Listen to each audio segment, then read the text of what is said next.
Da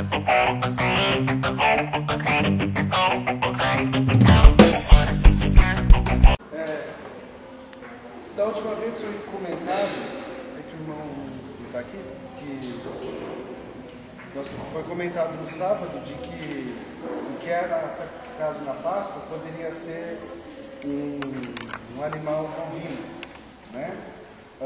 Não tem base bíblica e também não tem base histórica, porque até hoje, desde aquela época no Egito, a vaca e os bovinos são animais sagrados, não se matam. No Egito, as vacas, nem os bezerros, são animais considerados sagrados, desde aquela época até a época de hoje. Eles são usados apenas para o uso do leite. Tá? É a única coisa que tem serventia. Do resto, são animais sagrados, são conservados, andam à vontade, entram nas casas. Eles não são matados, muito menos abatidos para consumo. Né? Então, se o povo de Israel começasse a matar bezerro ali à noite, os soldados egípcios ali acabariam com tudo. Né? Então, não temos base bíblica e nem histórica para isso. Tá? Então, realmente, foi o cordeiro, tá? Foi o cabrito, como diz a palavra de Deus. Na última aula que nós tivemos aqui de manhã, ainda não tive tempo de conversar com o Altemir certinho, mas o irmão passou um áudio, né, sobre o arrebatamento. Então, para que nós não venhamos a confundir um pouco as coisas, abre ali rapidinho em Mateus capítulo 24. Nós vamos ler um texto aqui rapidinho e nós já vamos voltar a aula para ele. Né? Mateus capítulo 24, Jesus ele começa a ensinar aqui os seus discípulos, logo no versículo 2, quando os discípulos perguntam, né? Olha, Senhor, olha esse templo, olha que construção, olha que bonito, que maravilhoso, que força, que poder que o templo aqui, que o templo aqui bonito exerce sobre a nossa nação. No verso 2, Jesus fala, não se engane, porque não vai ficar pedra sobre pedra edificado nesse lugar. Essa edificação, ela não prosperará, essa edificação não tem nada a ver. É somente um lugar reservado. Aí no verso 4 ele começa a falar, acautelai-vos para que ninguém vos engane. Pois muitos virão em meu nome, dizendo, eu sou o Cristo, e enganarão a muitos. Ouvirão de guerras e rumores de guerras, mas tenha cuidado para não vos alarmar. Tais coisas devem acontecer, mas não é o fim. Então, quando nós ouvimos sobre guerras, já aconteceu, né? Em 1950, 1945, tivemos as duas grandes guerras mundiais. Então, não vos alarmeis, porque ainda não é o fim. O fim haverá, mas isto ainda não é o fim.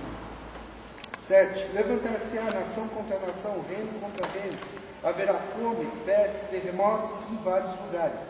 Todas essas coisas, porém, são o princípio das dores. Hoje nós vivemos isso. Né? Nós estamos aqui numa nação abençoada, num lugar abençoado. Mas há muitos lugares do mundo que vivem isso, vivem essa fome, vivem essas dores, né? Isso já está acontecendo. Mas ainda é o princípio. Tá? O texto aqui é bem claro. É o princípio das dores. 9. Então vos hão de entregar para seres atormentados e vos matarão. Sereis odiados de todas as nações por causa do meu nome. Nesse tempo, muitos se escandalizarão, trair-se-ão mutuamente e se odiarão uns aos outros. Surgirão muitos falsos profetas e enganarão a muitos. E, por se multiplicar a iniquidade, o amor de quase todos se esfriará. Mas aquele que perseverar até o fim será salvo. E este evangelho do reino será pregado em todo o mundo, e em testemunho de todas as nações, então virá o fim. Continuando o texto, tá? Portanto, quando virdes que a abominação da desolação de que falou o profeta Daniel está no lugar santo, quem entenda, tá? Então, que fala um pouco sobre a reconstrução do templo em Jerusalém. Então, os que estiverem na Judéia, fujam para os montes. Ele está falando da igreja.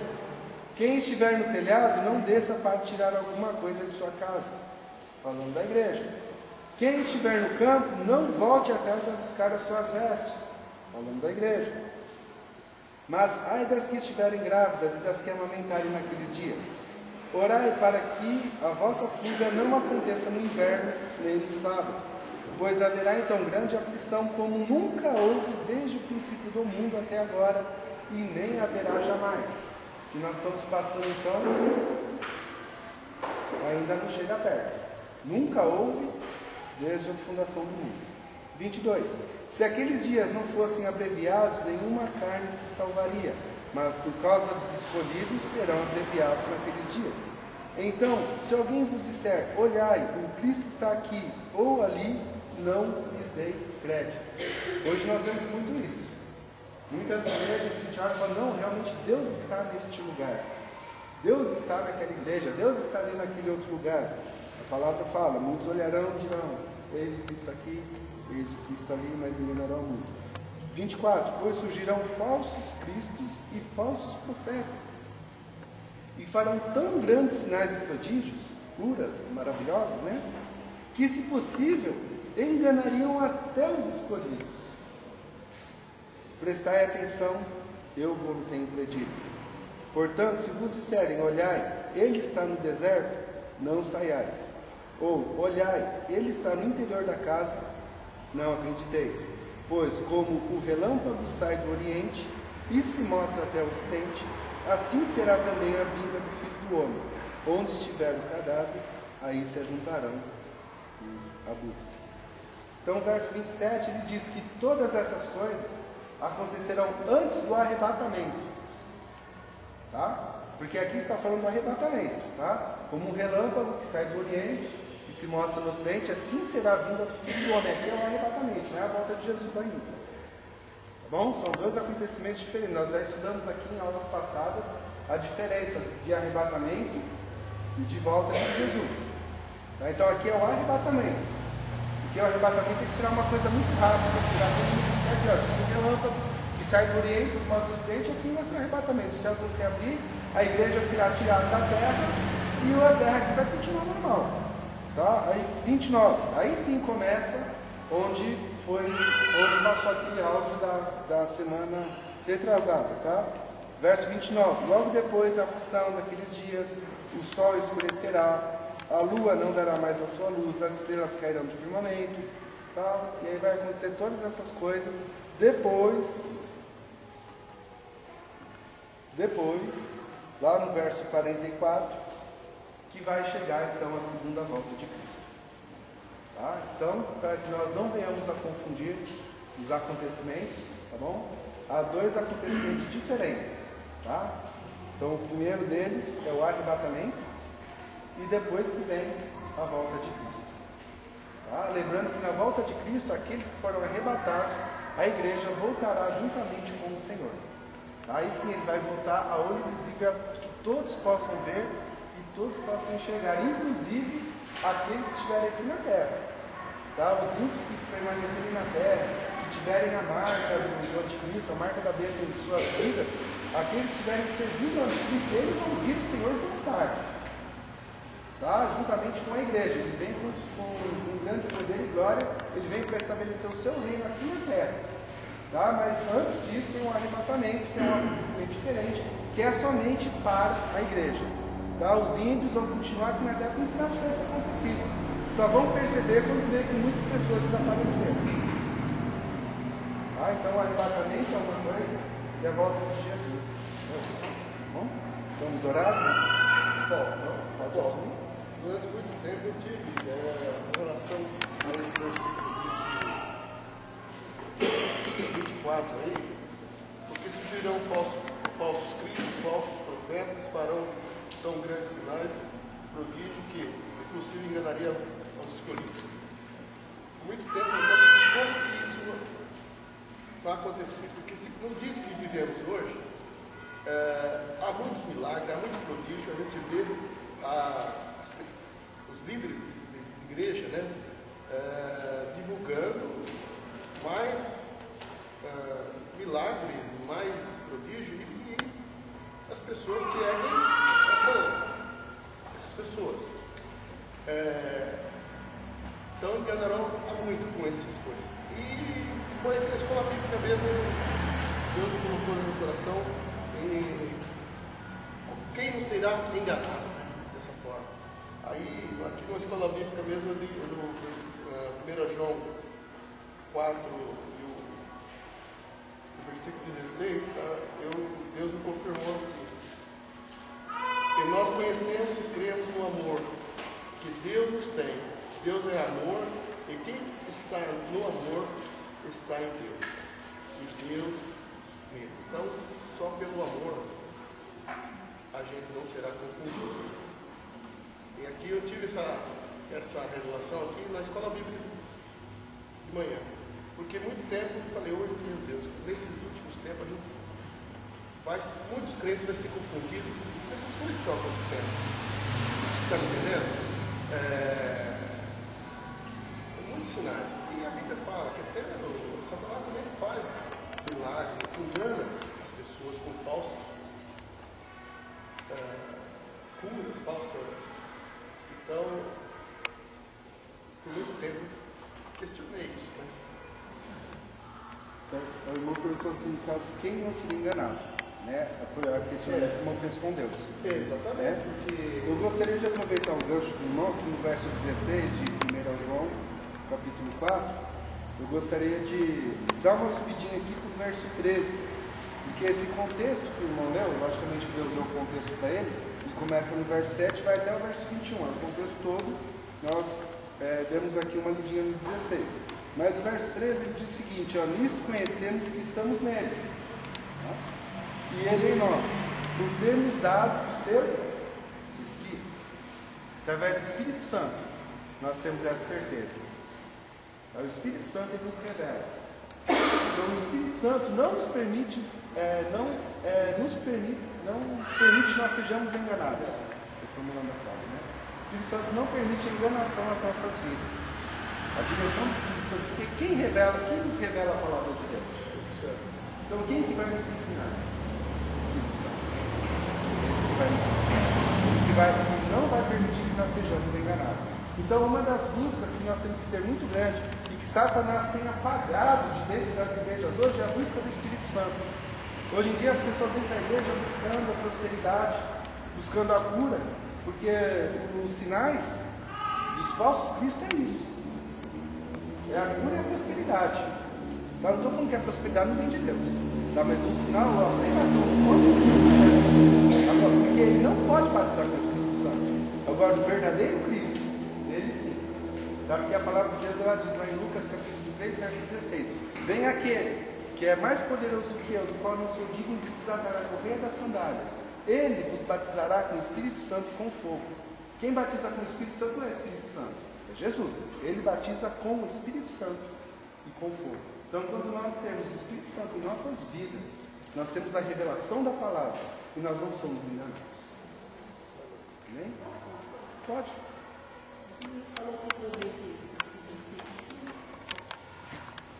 Pois surgiram muitos falsos cristos, é esse, não é? E falsos profetas estavam com grandes sinais e prodígios que, se possível, forem enganar até os escolhidos. Mas Deus vai nos sinais de Jesus falou: e por todo mundo fazer o quê? Pregar o Evangelho. Ele falou que o resto, sinais, maravilhas e prodígios seriam o quê? Consequência. Seria consequência. Então, a gente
Senhor, ele fala, que agora eu já mudei aqui com outro, ele, não sei qual versículo, ele fala que, se possível, enganarão até os escolhidos.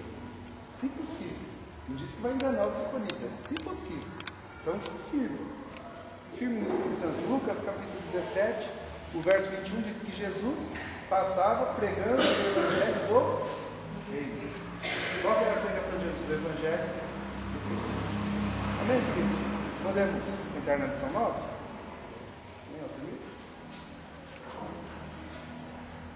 Vamos orar mais uma vez?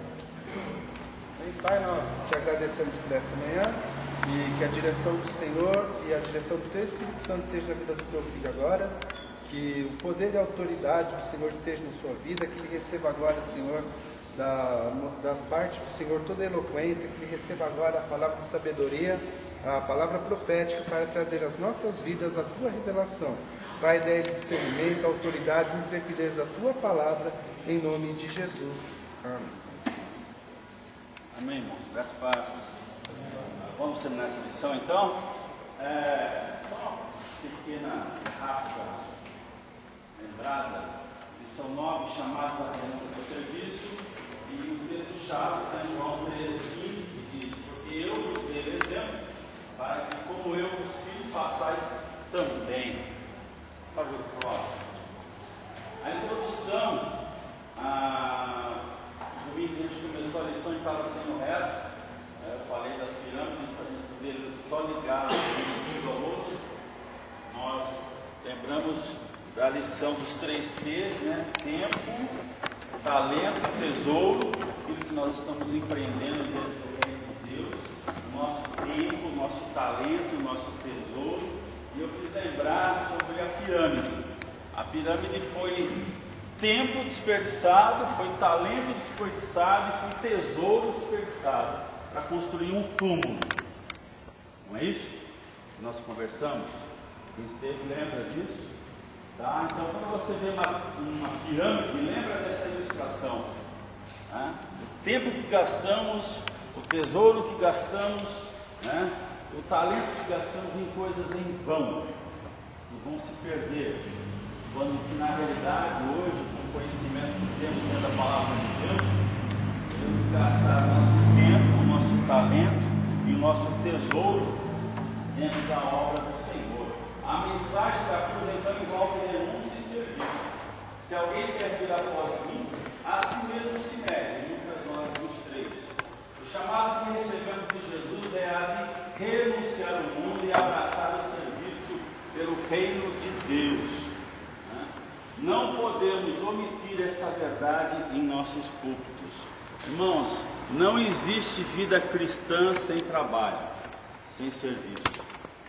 Seja qual for ele, pequeno ou grande, não importa.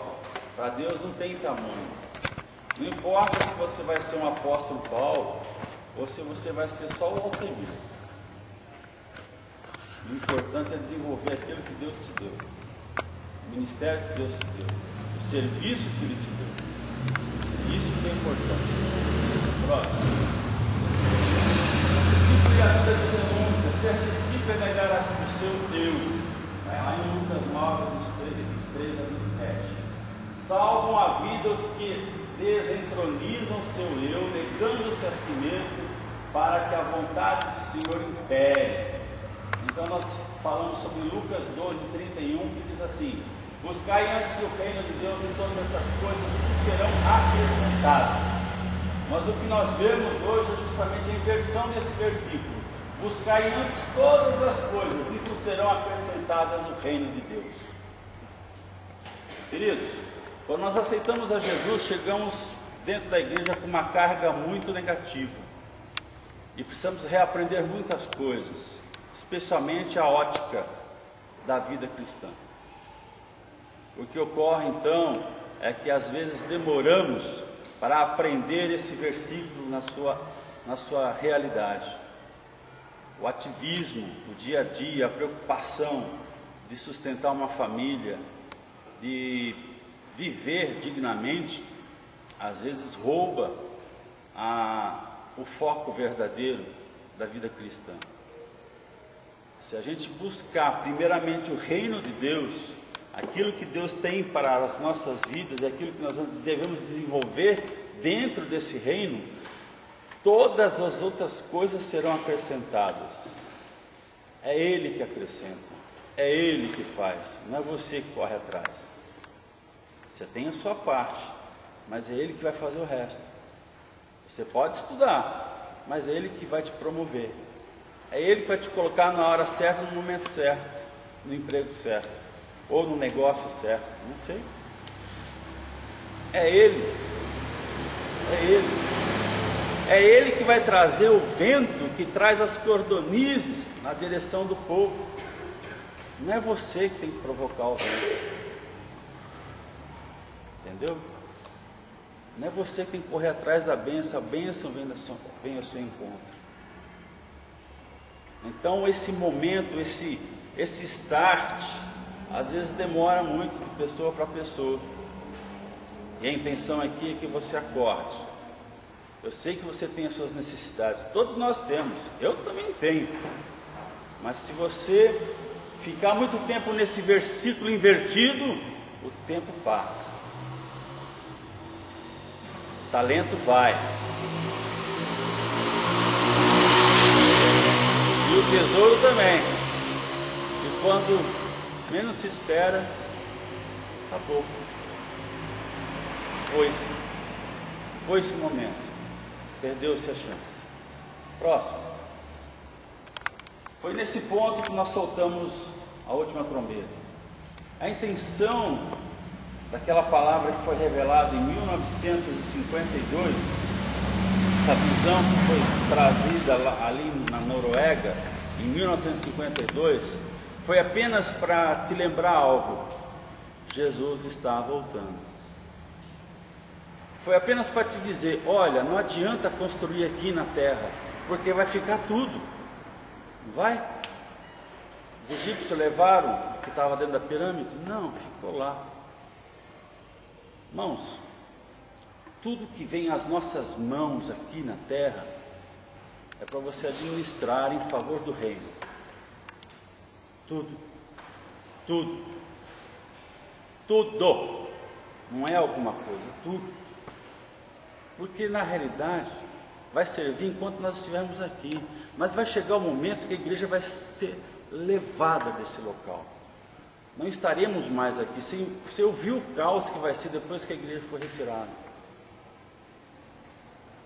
Eu não quero estar aqui, acho que ninguém quer estar aqui. Nosso alvo principal é os céus, não é mais isso daqui. Nós estamos só de passagem. Então, para que eu vou construir alguma coisa aqui? Irmãos, não estou dizendo que você tem que abandonar tudo, não estou dizendo que você tem que vender tudo, não é isso. O seu foco não é mais esse. É isso que eu quero dizer. Deus sabe que você precisa de uma casa, Deus sabe que você precisa de roupa, Deus sabe que você precisa de alimento, Deus sabe todas as suas necessidades. Busca o reino dos céus, o serviço do reino dos céus, e Deus vai acrescentar. Muda o foco, só isso, muda o foco. E você vai ver as coisas acontecerem de uma forma diferente. Porque uma hora ou outra a gente vai partir. Ou seja, pela morte, ou Jesus buscando a sua igreja, a gente vai embora. E vai ficar tudo aqui. A gente não vai levar nada daqui.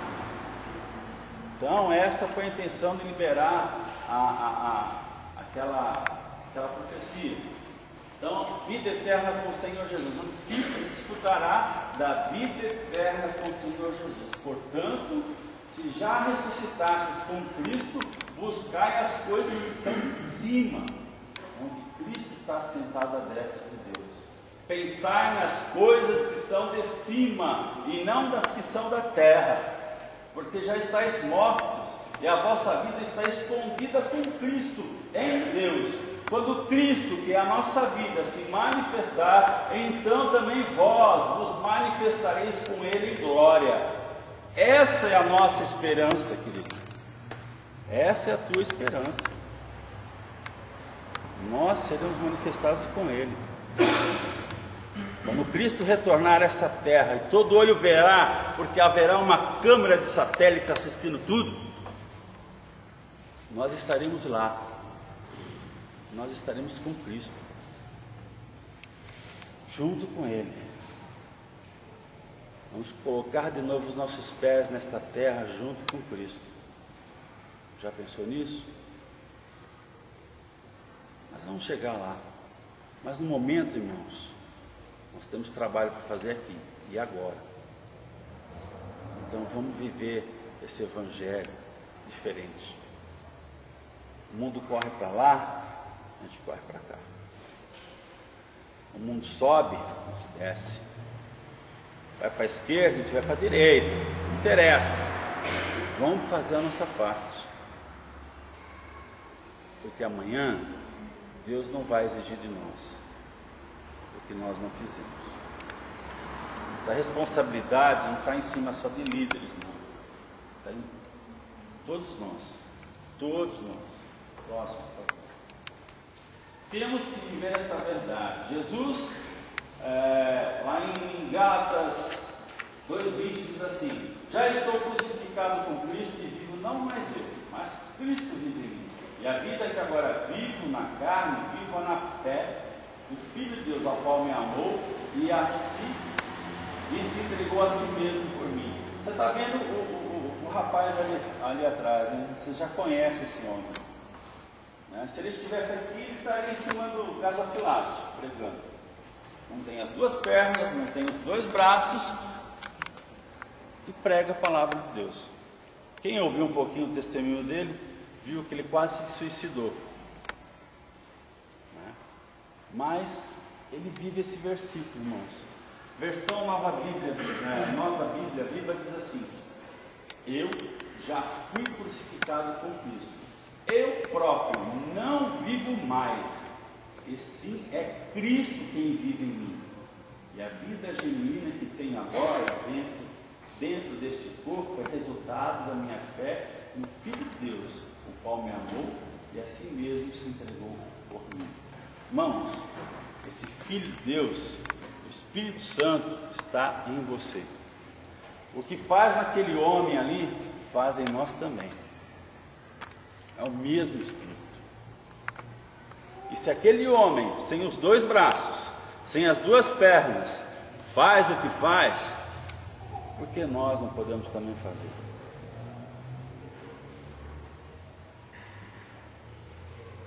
É o mesmo Espírito. É o mesmo Espírito. O Espírito de Cristo que habita na minha e na sua vida. E Ele está aqui. Ele se faz presente nesse local. Não porque Ele mora nessas paredes, porque você está aqui. E quando você sair daqui, Ele vai junto com você. Olha que legal. Não é bom? Ele vai junto com você. Nós temos que crer, irmãos, é pela fé, porque ali fala o texto, é bem claro, ó. Vivo pela fé. Eu creio nessa mensagem, eu creio nessa palavra. Se eu creio nessa palavra, eu vou viver nessa palavra. E as coisas vão acontecer. Próximo. Ser discípulo é ser posto à prova e deixar prevalecer a vontade de Deus ou de Jesus. Não. Prova. Ou palavra difícil. Quem já fez provas na escola? O que acontece quando você é submetido à prova? Quando você estuda uma matéria e você vai ter que fazer uma prova sobre essa matéria, o que acontece ali? Fala para mim o que acontece ali. Correto. E naquele momento que você está fazendo prova, como é que está o seu emocional?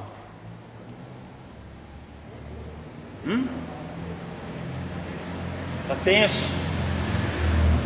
Ensinam a respiração, respira fundo, toma água, descontrai antes da prova, especialmente se é um concurso público. Ou então uma prova realmente, você está estudando, está cursando alguma coisa. Na prova, você tem que colocar tudo que você sabe. Não é isso? Exatamente.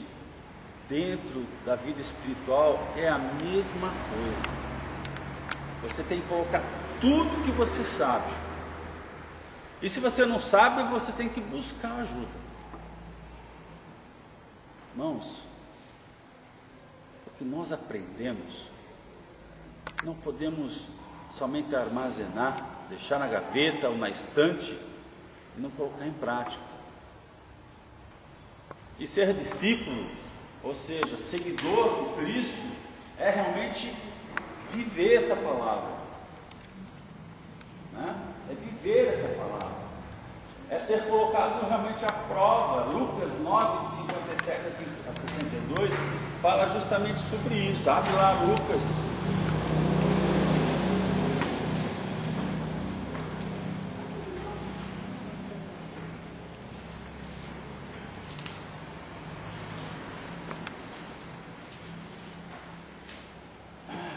Lucas 9,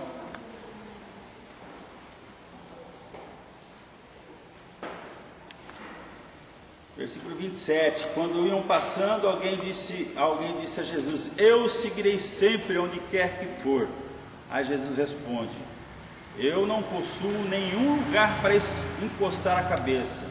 As raposas têm covas para morar, os pássaros têm ninhos, porém o Filho do Homem não tem onde repousar a cabeça aqui na terra. E a outra ele disse: segue-me. Mas o homem respondeu: Senhor, permita-me ir primeiro sepultar meu pai. Ou seja, deixa meu pai morrer primeiro, eu vou sepultá-lo, depois eu vou te seguir. Vai saber quanto tempo depois? Jesus respondeu: ainda assim outro disse: sim, Senhor, eu irei, mas deixa-me primeiro voltar e despedir da minha casa. Mas Jesus disse: todo aquele que põe a mão no arado e olha para trás não está apto para o reino de Deus. Irmãos, entusiasmo é bom, mas não basta. Seguir a Cristo é se expor a situações difíceis e às vezes perigosas. Quantas vezes pessoas colocam sua vida em risco por causa da palavra de Deus? Talvez não aqui no Brasil, talvez em outros países, com certeza, mas se colocam. Quantos rejeitam então realmente o convite do Senhor, como foi o caso do rapaz aqui que, deixa meu pai morrer primeiro, depois eu vou, por questões pessoais. Deixa eu aposentar, depois eu vou.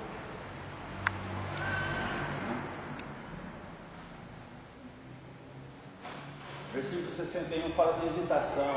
Deixa eu me despedir primeiro, depois eu vou. Essa questão nos lembra muito a esposa de Ló, quando fugiu de Sodoma e Gomorra. A instrução do anjo do Senhor é que eles não olhassem para trás. Mas aí não é só questão de olhar para trás. A questão ali é, não sintam falta daquilo que vocês estavam vivendo ali. E aquela mulher sentiu. Ela não estava abandonando apenas uma cidade, ela estava abandonando um estilo de vida. E isso fazia falta a ela. Quando ela olhou para trás, ela ficou por lá mesmo. Ela sentia falta, ficasse lá. Então ela ficou lá. Então aquele que realmente fica olhando para trás, aquilo que tinha, aquilo que era antes de aceitar Jesus, e sente saudade, cuidado, reflita melhor, analisa melhor, põe o coração na presença de Deus. Senhor, tem umas coisas aqui que eu não estou gostando, eu quero mudança, eu não quero virar estátua de sal. Quando tu voltares eu quero ir embora também, não quero ficar aqui. Muda isso aqui. Seja sincero na presença de Deus. Deus vai mudar, tenha certeza disso. Mas entrega teu caminho, entrega. Porque lá na frente a gente vai entender um pouquinho melhor sobre conversão, como ela acontece. Oi, Pri, fala. Mas ele não fala dele do segundo Cristo, ele fala do segundo Cristo, ele chama para ser visto. Mas Jesus também disse assim, olha, diga para todo mundo que é aquele evangelho. Ele disse que nós temos que começar por hoje. Casa. Então, às vezes, o que nós temos visto, é difícil pregar o evangelho do que as pessoas querem. Elas não querem começar por Jerusalém, né? Samaria, Judéia, eles querem começar lá na África. Então nós estamos vendo muito isso. As pessoas estão querendo pregar o evangelho lá no exterior, eles têm chamados. Você não vê mais hoje pessoas falando que tem chamado para pregar dentro de casa, para pregar para o vizinho.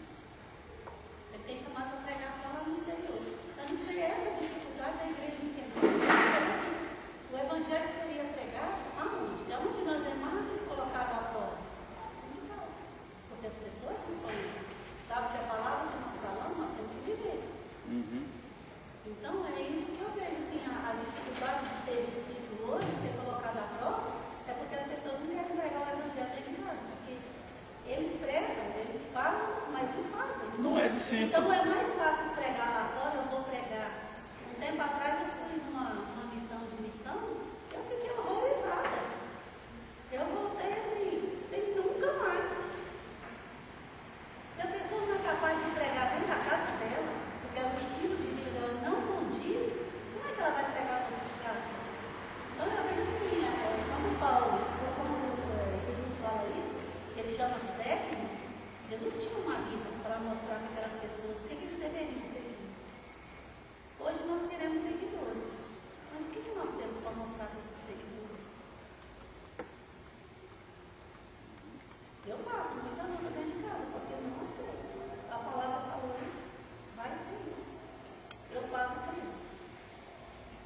O ministério sempre teve essa visão. Sempre foi falado isso aqui. Você tem chamado? Tudo bem, começa aqui dentro. Ah, tem chamado para os Estados Unidos. Tudo bem. Começa aqui dentro. Está estudando inglês? Não. Começa aqui dentro. Faça alguma coisa. Vai ser a confirmação do chamado. Só completando o que a professora comentou, né? A maioria daqueles que eram curados por Jesus, e eles falavam assim, ó senhora, vou te seguir. O que Jesus falava para eles? Não, volta para a sua casa, volta para os teus e anuncia todas as coisas que o Senhor fez na sua vida. Jesus sempre falou isso, vai para a sua casa e anuncia aos teus as grandes coisas que Jesus fez na sua vida. E Jesus, ele passou, pelo que nós compreendemos e estudamos, 33 anos aqui na Terra. Mas o seu ministério terreno, que ele passou pregando por todas as regiões, ele foi apenas 3 anos. Os demais 30 anos ele passou dentro da casa. Nós vemos já a partir dos 12 anos, relatos na palavra de Deus, ele falando sobre o reino de Deus. A partir dos seus 12 anos de idade. Então nós entendemos que daquela época, que é o primeiro relato que nós temos, até iniciar o seu ministério pregando por toda a região, ele passou dentro da casa dele, no meio dos dele, com certeza anunciando. Nós só temos relatos bíblicos que provem isso. Mas nós conseguimos compreender e chegar a esse entendimento. Então, como foi falado, né? O primeiro lugar que nós temos que pregar, e é um desafio até para nós, é dentro da nossa casa. É salvar É verdade. É difícil nós pregar o evangelho dos nossos filhos. A maior parte deles não aceita, ignora. Então, é difícil. Então, o que é correto, o que é certo, o que nós devemos fazer mais para convencer eles que a gente fala, a gente prega o evangelho, eles não querem saber, eles não querem ouvir a gente. Qual vai ser o resultado disso para nós, os pais? Mas a Bíblia fala que o profeta da sua terra não tem honra. Então nós temos que começar por aí. Mas não é porque ele não tem honra que nós vamos deixar de falar. E não é nós que convencemos nossos filhos. Quem convence é o Espírito Santo de Deus. Então não é porque Jesus falou que o profeta da sua terra tem honra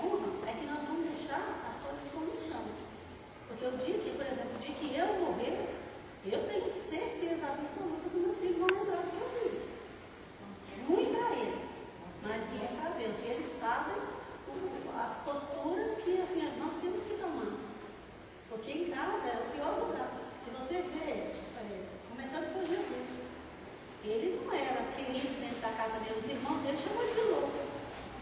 Queria internar ele, colocar ele no carro de louco. Por quê? Porque o crente verdadeiro, ele anda na contramão do mundo, como o irmão disse. É na contramão, está indo para lá, nós vamos para cá. Não é porque o mundo está indo para lá que não vamos também nem esse povo vamos para lá. Não, a igreja tem que fazer a diferença. E aí o pai falou, nós somos colocados à prova diante dessas coisas. Ou você entra na mão do mundo e vai junto, ou você crê no evangelho e vai na contramão.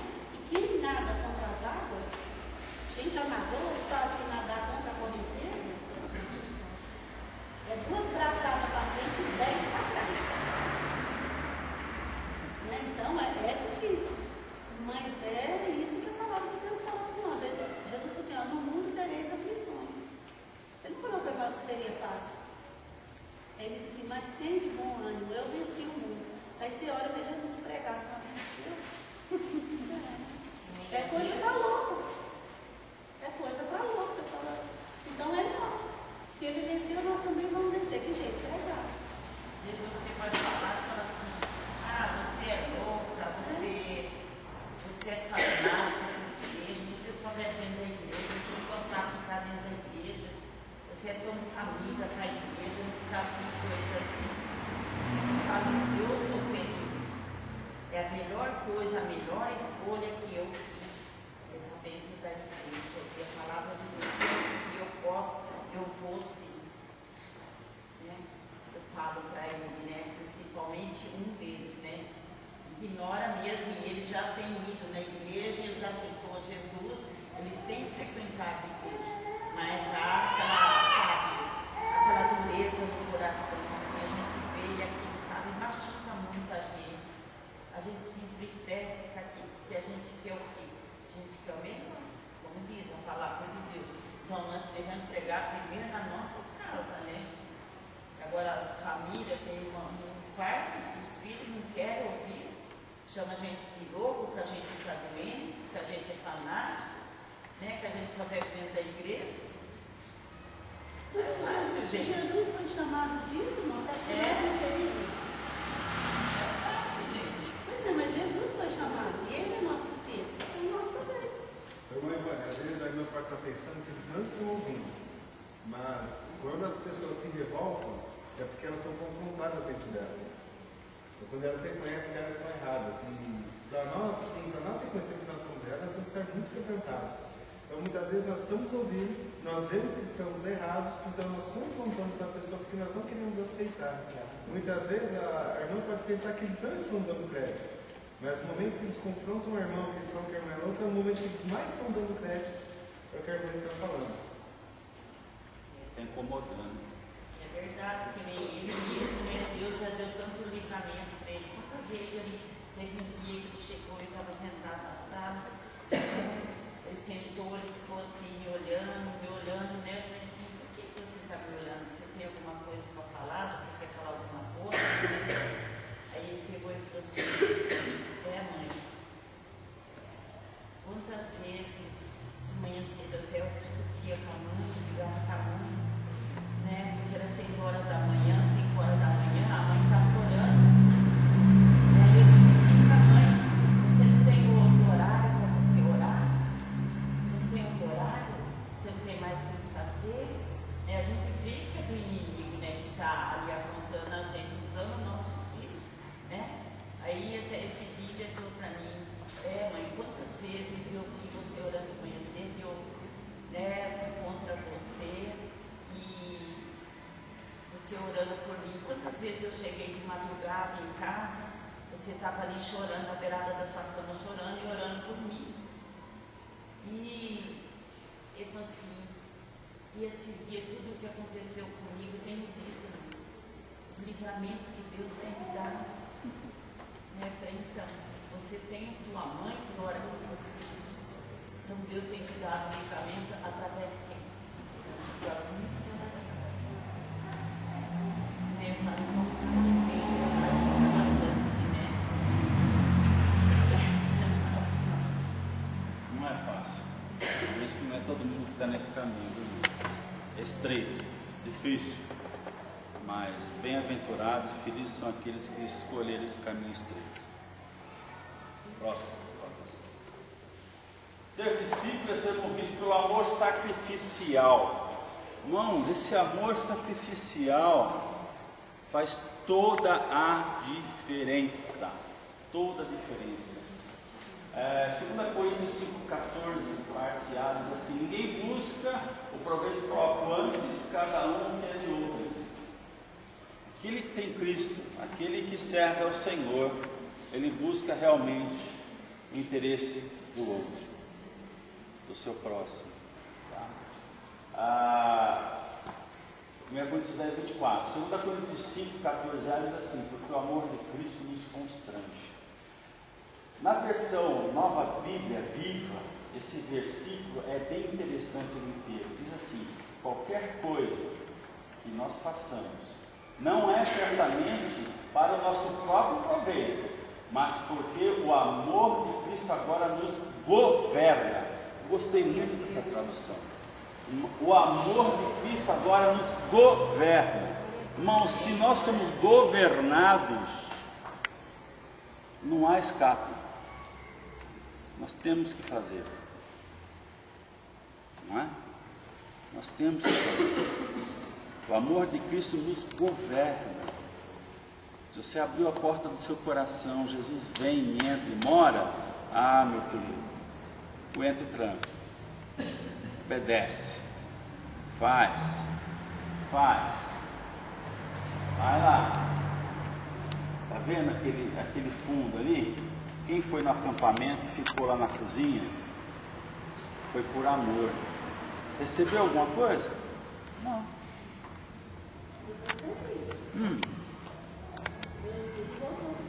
Não, aqui ó, você não viu as cifras aqui. Ninguém recebeu dinheiro para isso, mas foi por amor. Fez por amor e recebeu amor. Irmãos, tudo que nós fazemos, a motivação pelo qual você faz, não importa o que seja varrer o chão da igreja ou limpar o banheiro, o que vale é essa motivação. É isso que está sendo visto. Lembra a parábola? Qual é o nome? Quando a pessoa chegar nos céus, vai ter a palha, madeira, a prova das obras.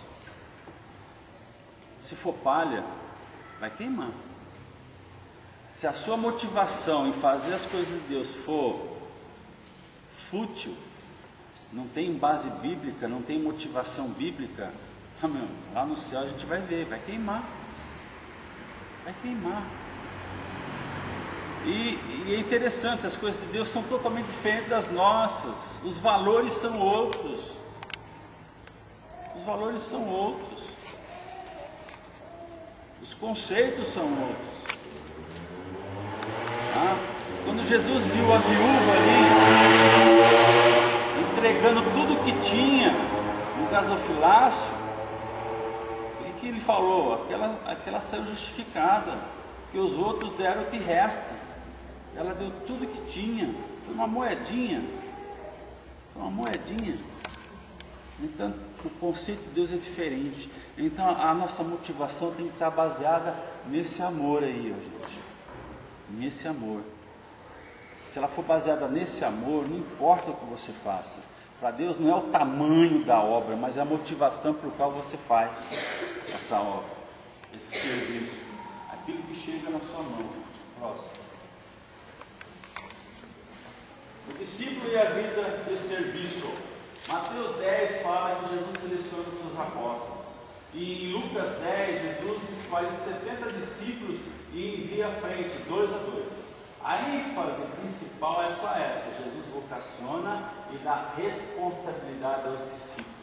Querido, você foi vocacionado. Nós já aprendemos aqui que todos nós temos o mesmo ministério, pelo menos um, que é levar a palavra de Deus, o ministério da reconciliação. Todos nós temos essa vocação. E Deus tem te habilitado, Ele tem te vocacionado, Ele tem te capacitado para isso.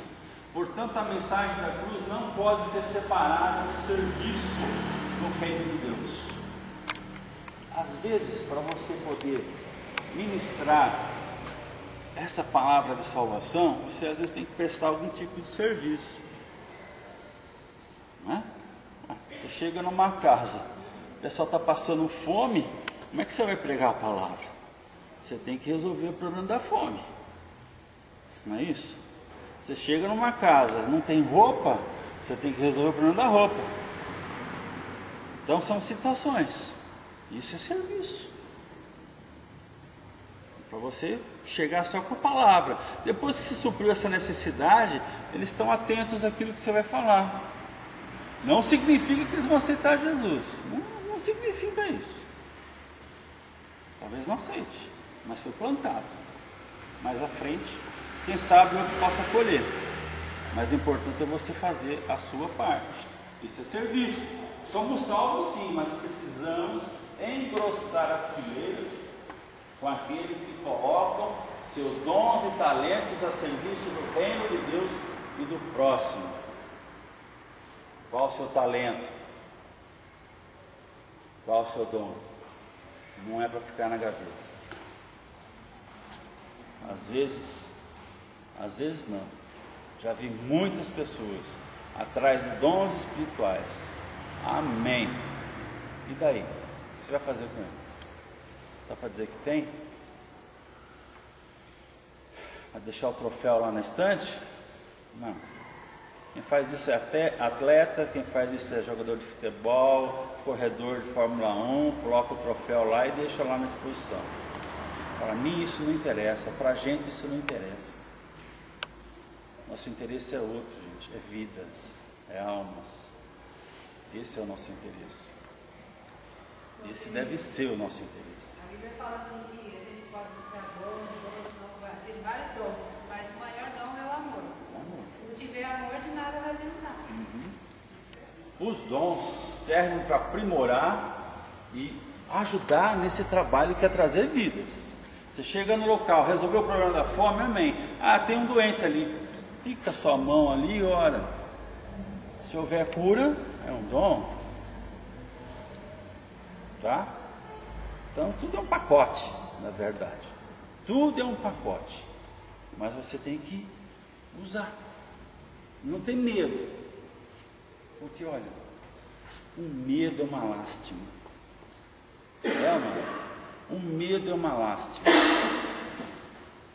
Impede muita coisa. Impede você crer nas coisas de Deus.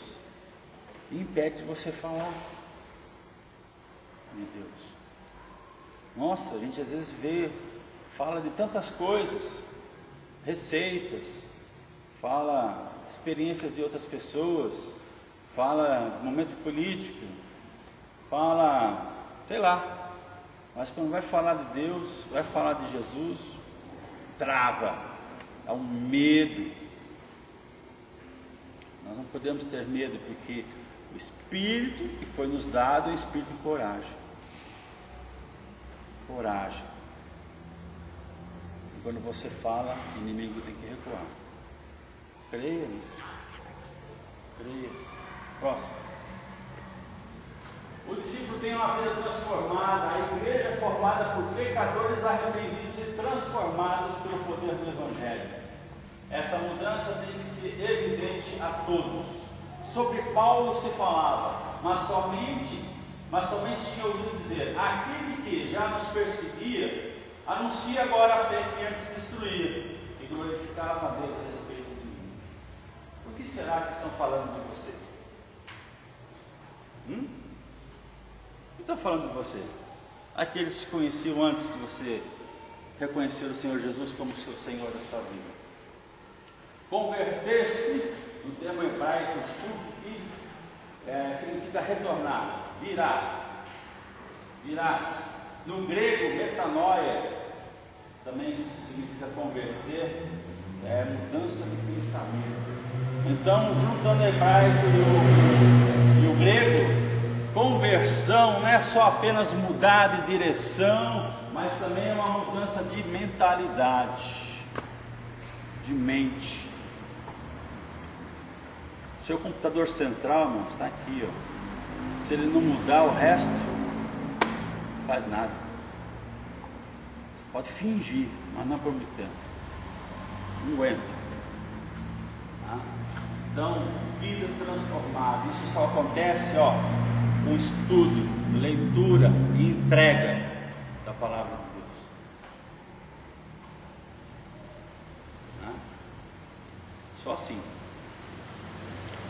Se a gente pudesse ter um chip que colocasse na mente do cara quando aceitasse a Jesus, reprogramava ele inteirinho. Mas não é. Não é. Infelizmente não é assim. Você tem que ler, você tem que estudar, você tem que se dedicar, você tem que permitir que o Espírito Santo faça uma limpa, uma devassa na sua mente. E limpe tudo, tem que ser limpado, expulse tudo, tem que ser expulso, reconstrua aquilo que foi destruído e crie aquilo que não existe. Somente Ele pode fazer isso, e você tem que permitir essa obra maravilhosa na sua vida, para que as outras pessoas possam olhar e falar: glória a Deus pela mudança de fulano. Ele é uma outra pessoa. Antes só xingava, antes só maltratava, agora não. É outra pessoa. Outra pessoa. Próximo. O discípulo glorifica a Deus. Somos chamados para sermos espelhos, para refletir a glória de Deus em nosso viver. É necessário que Ele cresça e que eu diminua. Nenhuma atitude humana pode tornar Deus mais glorioso do que Ele já é. Porém, nossa atitude deve ser a de reconhecer sua glória e fazê-la conhecida. Irmãos, o mundo só vai conhecer a Jesus através de você, através do seu falar, do seu agir, do seu comportamento. Somente através de você. Você tem que desaparecer. O mundo tem que olhar para você e não te enxergar. Tem que enxergar Cristo. Não é fácil. Não é fácil. Mas não é impossível. Se você entender que agora você não mais vive, mas Cristo vive em você, não fica difícil. Tudo pode acontecer. Tudo pode acontecer. Só dê vazão ao Espírito Santo que está em você. Próximo. Resultado de uma vida transformada. O desejo de servir a Cristo a despeito das dificuldades. Não importa as dificuldades, você vai servir a Cristo sempre. Apóstolo Paulo declarou: se esperamos em Cristo, só nesta vida somos os mais miseráveis de todos os homens. Para o apóstolo Paulo, ser cristão era optar por uma vida de sacrifício aqui na terra, para desfrutar da alegria e comunhão com Cristo no futuro. Irmãos, nós estamos deixando o melhor para o fim. Podemos ter dificuldades aqui, podemos, mas o melhor está por vir. É isso que nós temos que enxergar. O melhor está por vir. Estar na presença de Deus por toda a eternidade. Vida sacrificial, entrega em favor do próximo. Sacrifício é uma escolha consciente de que tem uma experiência em Cristo. O apóstolo Paulo sabia disso muito bem. Ele foi chicoteado, ele foi apedrejado, ele foi caluniado, tentaram matar ele, mas ele ficou firme. Portanto, meus amados irmãos, sede firmes e constantes, sempre abundantes na obra do Senhor, sabendo que o vosso trabalho não é em vão. Não é em vão. Irmãos, em Mateus 10:42 fala que até por um copo de água fria, nós seremos recompensados. Mínimo dos mínimos, um copo de água. Aquele que trabalha e que serve ao Senhor, até por um copo de água fria, nós vamos receber um galardão. Porque o homem também não veio para ser servido, mas para servir e dar a sua vida em resgate de muitos. Eu de muito boa vontade gastarei e me deixarei gastar pelas vossas almas, ainda que amando-vos cada vez mais, seja menos amado. Palavras de Paulo. Não importa os anos ou os tempos, mas ele iria permitir se gastar em favor das almas, embora talvez isso não lhe desse retorno naquele momento ou na sua vida, mas ele estaria disposto para isso, tudo porque o amor de Cristo governava a sua vida. Irmãos, e se não há amor, não faz nada, não se faz nada, nada. Próximo, por favor. Nós cumprimos o quê? Não podemos nos contentar em ser apenas salvos, é uma grande coisa, mas não podemos ficar só nisso. Precisamos buscar constantemente servir, precisamos aliar a pregação do Evangelho a projetos que estendam-se a mão ao próximo e que mostrem o amor de Deus na prática. Assim também a fé, se não tiver obras, é morta em si mesmo. Tiago 2,17.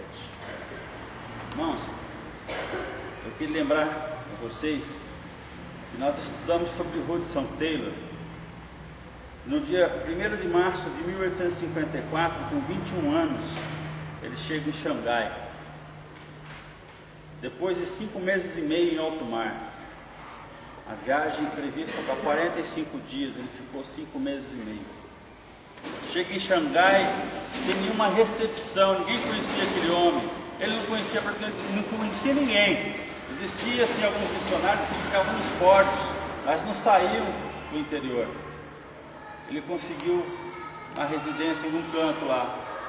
Mas olha só, ele chegou na China, em Xangai, em 1854. No ano de 1932, a missão do interior da China já estava com 1.285 missionários, com mais de 4.000 obreiros chineses e mais de 100.000 batizados. 78 anos depois que Hudson Taylor coloca o pezinho dele em Xangai, nós temos um resultado desse. Esse homem morreu, seu corpo está lá na China, mas até hoje ele tem os frutos do seu trabalho, saltando dessa vida para a vida eterna. São milhões e milhões de pessoas convertidas através do trabalho desse homem. E ele foi na hora certa e no momento certo, porque depois de 1932 o comunismo se achegou àquele país e os missionários tiveram que sair daquele país. Hoje a igreja perseguida continua trabalhando nos bastidores, nas cavernas, nas catacumbas. Os obreiros chineses continuaram o trabalho e já existem milhões e milhões de crentes ali, graças ao trabalho que um homem se deixou levar pelo Espírito Santo e fazer o seu serviço. Amém? Irmãos, não estou dizendo que você tem que ser um Hudson Taylor, mas seja o que Deus quer que você seja. Tenho certeza que muitas vidas serão alcançadas. 100.000 almas são 4 de Calvário. 78 anos. A igreja está aqui há 33 anos. Amém?